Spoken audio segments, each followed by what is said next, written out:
హీరోయిన్‌లు డ్రెస్‌లు ఎలా వేసుకోవాలి అని హీరో 'శివాజీ' గారు ఆయనకు మంచి మిత్రుడు కూడా యాక్చువల్‌గా 'దండోరా' సినిమా ఫంక్షన్‌లో ఒకటి కమెంట్ చేయడం జరిగింది. హీరోయిన్‌లు ఎలా డ్రెస్ వేసుకోవాలి? డిగ్నిఫైడ్‌గా, హుందాగా, నిండుగా చీర కప్పుకొని ఉంటే ఆడవాళ్ళకి గౌరవం ఉంటుంది అని అర్థం వచ్చేలా, హీరోయిన్‌లకి గౌరవం ఉంటుందని అర్థం వచ్చేలా 2 బూతు పదాలని మొత్తం ఒక 5, 6 వాక్యాలున్నాయి. అందులో వాడిన మాటతోటి సహా చెప్పడం జరిగింది. ఈ బట్టలు పెడితే వేసుకొని పోతే మనమే దరిద్రం అనుభవించాల్సి వస్తమ్మా. మీ అందం చీరలోనో, మీ అందం నిండుగా కప్పుకునే బట్టల్లోనే ఉంటుంది తప్పితే సామాను కనపడే దాంట్లో ఏముండదమ్మా. అవి వేసుకున్నంత మాత్రాన చాలా మంది చూసినప్పుడు నవ్వుతూ అంటారు కానీ దేద్రం ఉండ ఎలాంటి బట్టలు ఎందుకు వేసుకుని కాస్త మంచి వేసుకోవచ్చుగా, బాగుంటావు కదా అనే అనాలనిపిస్తుంది లోపల. స్త్రీలు ఎలా డ్రెస్ వేసుకోవాలి అనేది వాళ్ళ స్వేచ్ఛకు సంబంధించింది. మగవాళ్ళు ఎలా డ్రెస్ వేసుకోవాలి అనేది వాళ్ళ స్వేచ్ఛకు సంబంధించింది అయినప్పుడు, ఆడవాళ్ళు ఎలాంటి డ్రెస్ వేసుకోవాలి అనేది వాళ్ళ స్వేచ్ఛకు సంబంధించింది. నువ్వు ఎలా వేసుకున్నా సమాజం చూస్తుంది. నిండుగా చీర కప్పుకుని ఉంటే ఆ చీర కప్పుకున్నంత మాత్రాన ఆ గళ్ళల్లోంచి బయట కొంగుల్లోంచి చూసేవాళ్ళు లేరా? గుడికి వెళ్ళిన స్త్రీలను, నిండుగా కప్పుకున్న స్త్రీలను, రూపాయి బిళ్ళంతటి ఇక్కడ బొట్టు పెట్టుకున్న నిండు ముత్తైదువును కూడా చొంగ కార్చే కుక్కల్లాగా ఆ చూపులుంటాయని చెప్పి తెలుగులో కవయిత్రి రాస్తుంది. అలా చూసేవాళ్ళు లేరా? చూపులు మారాలి తప్ప డ్రెస్సులు కాదు. చూసేవాళ్ళ చూపులు మారాలి. స్త్రీ ఎలా డ్రెస్ వేసుకున్నా కూడా ఆమెను గౌరవించగలిగే సంస్కారం మగవాళ్ళకు ఉండాలి, సమాజానికి ఉండాలి. మగవాళ్ళు ఎలాంటి డ్రెస్సులు వేసుకోవాలనేది నిర్దేశించినప్పుడు ఆడవాళ్ళకు నిర్దేశించాల్సిన అవసరం లేని ఒకానొక సమాజంలోకి వచ్చాం. 1980లో తెలుగులో జయప్రభ అనే ఒక కవయిత్రి ఒక అత్యద్భుతమైన కవిత్వ రాస్తారు. ఆ కవితకి టైటిల్ ఏంటంటే పైటను తగలయ్యాలి.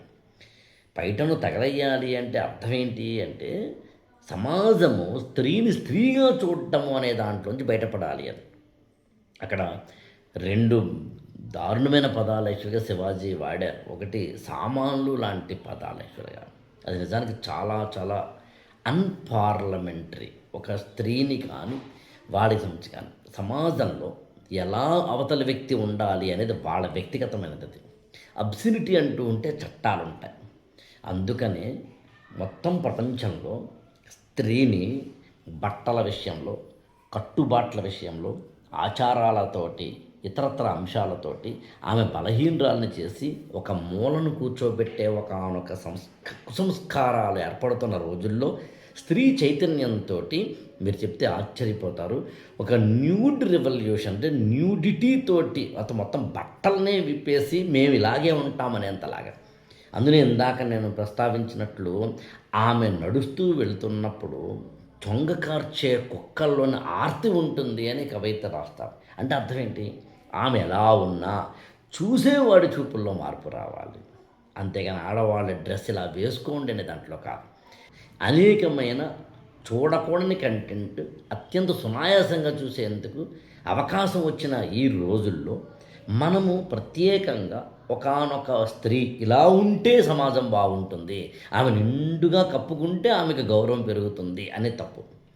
సినిమా రంగమే గ్లామర్ ఫీల్డ్. అసలు ఆ ఫీల్డ్లోకి వెళ్ళడమే గ్లామర్ తోటి వెళ్తారు. సినిమా అంతా కూడా కమర్షియలైజేషన్ మీద ఆధారపడి ఉంటుంది. సినిమాని చూడాలి అనుకున్న వ్యక్తికి ఒకానొక ఇంపల్స్ కలిగించేది ఏదైనా ఉందంటే వన్ ఆఫ్ ద ఇంపల్సెస్ ఏంటి అంటే గ్లామర్. గ్లామర్ని చూపించేందుకు ఒక అవకాశం, ఒక ప్లాట్ఫామ్ ఉన్న చోట హీరోయిన్లు నిండుగా కప్పుకొని ఎలా ఉంటారు? ఎందుకు ఉండాలి? అసలు సినిమాలు, ప్రీ రిలీజ్ ఫంక్షన్స్, పలానా హీరో గారు షాపింగ్ మాల్కి వస్తే, పలానా హీరోయిన్ షాపింగ్ మాల్కి వస్తే, పలానా సినిమా ముందు రోజు ప్రీ రిలీజ్ ఈవెంట్లో ఎగబడి చూస్తున్న యువతరమ్మా, సిగ్గు లేదా మీకు? బీటెక్లు చదివినవాడు, బీఏలు చదివినవాడు, బీకామ్లు చదివినవాడు, ఇంటర్మీడియట్లు చదివిన వాళ్ళు, సాఫ్ట్వేర్లోనో డాక్టర్లుగానో ప్రొఫెసర్స్గానో మరొకటో వివిధ రంగాల్లో ఉన్న 20 నుంచి 30లో ఉన్న యువతరమా, ముఖ్యంగా అమ్మాయిలు, అబ్బాయిలు, అందులో మళ్ళీ అబ్బాయిలు, ఏం సిగ్గుమాలిన బతుకులు రా మీవి. వీళ్ళని తిట్టు శివాజీ మిత్రమా, వాళ్ళని తిట్టు. చదువులు ఆపేసుకుని పేరెంట్స్ని క్లియర్ చేయడం మానేసి తమ యొక్క విలువైన సమయాన్ని పక్కన పెట్టి తమ జీవితాల్లో అత్యంత విలువైన ఒకానొక టైం తోటి ఇంకా బాగా జీవితంలో ఎదగవచ్చనేది ఆలోచించడం మానేసి వాళ్ళెవరో ఈ సినిమా వాళ్ళెవరో ప్రీ రిలీజు, వీళ్ళెవరో షాపింగ్ మాల్లు, వాళ్ళెవరో ఎక్కడికో ఇనాగరేషన్కి, వీళ్ళెవరో వస్తే చొంగ కార్చుకుంటూ చూస్తున్న యువతరమ్మ సిగ్గుపడాలంటే వాళ్ళు పడాలి. డ్రెస్ సెన్స్ లేదని స్త్రీలను తిట్టడం కాదు, వారు ఎలా వేసుకున్నా గుర్తించి గౌరవించగలిగిన సంస్కారం మగాళ్ళకు ఉండాలి. ఈ మగాళ్ళందరూ అమ్మాయిలు హీరోయిన్లు దిగదార్చుకుంటున్నట్టుగా వాళ్ళ యొక్క అంటే ఒక గ్లామరస్గా కనిపించినప్పుడు చొంగ కార్చుకుతున్న కుక్కల్లా ఉంటున్న వీళ్ళని కదా మనం తిట్టాలి. వీళ్ళని కదా శివాజీ మీరు అరే యువత దారి తప్పుతున్నారా, వాళ్ళు అలా వేసుకోవాలరా డ్రెస్సు, వాళ్ళు అలా వేసుకోవడం తప్పు కాదురా, ఇది గ్రామర్ ఫీల్డ్ రా. కానీ ఎగబడ్డం తప్పు కదా, ఎగబడ్డం సిగ్గుమాలిన యువతరమా.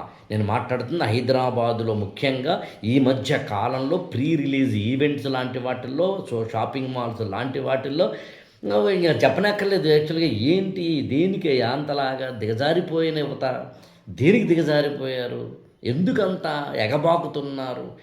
మనకి అంటే నేను క్లాసు పీకుతున్నాను అనుకోకండి, మనకేమో ఒక అబ్దుల్ కలాం తెలీదు, ఒక అంబేద్కర్ తెలీదు, ఒక స్వామి వివేకానంద తెలీదు, ఆపరేషన్ మనకి సింధూర్ లాంటి వాటికి సారథ్యం వహించిన స్త్రీల మూర్తుల గురించి తెలియదు, చాట్ జీపీటీ ఎలా పనిచేస్తుందో తెలియదు, అసలు ఈ జీమెయిల్ అనేది ఎవరు కనిపెట్టారో తెలియదు, అసలు ఆ ఫాదర్ ఆఫ్ ఆర్టిఫిషియల్ ఇంటెలిజెన్స్ ఎవరు తెలీదు. నేను క్లాసు పీకుతాను అనుకోకండి, నీ జీవితంలో తెలుసుకోవాల్సింది ఏంటి యువతరమా.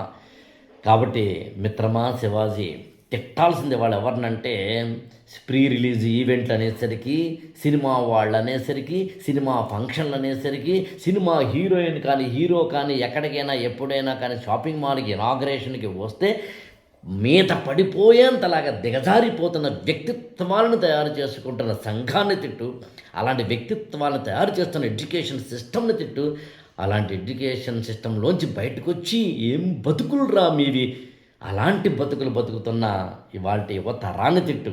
అంతేగాని స్త్రీలని అలా అనకూడదు, అలాంటి పదాలు అనడానికి వీల్లేదు.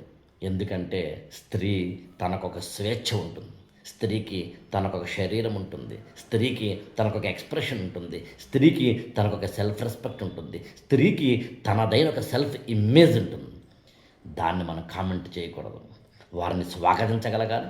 వారు ఎలా వెళుతున్నా, ఏ రూపంలో వెళ్తున్నా మనం వారిని ఆ కోణంలో చూడడం అనే స్థాయి నుంచి బయటపడాలి. ఈ ఛానల్ని లైక్ చేయండి, షేర్ చేయండి, సబ్స్క్రైబ్ చేసుకోండి.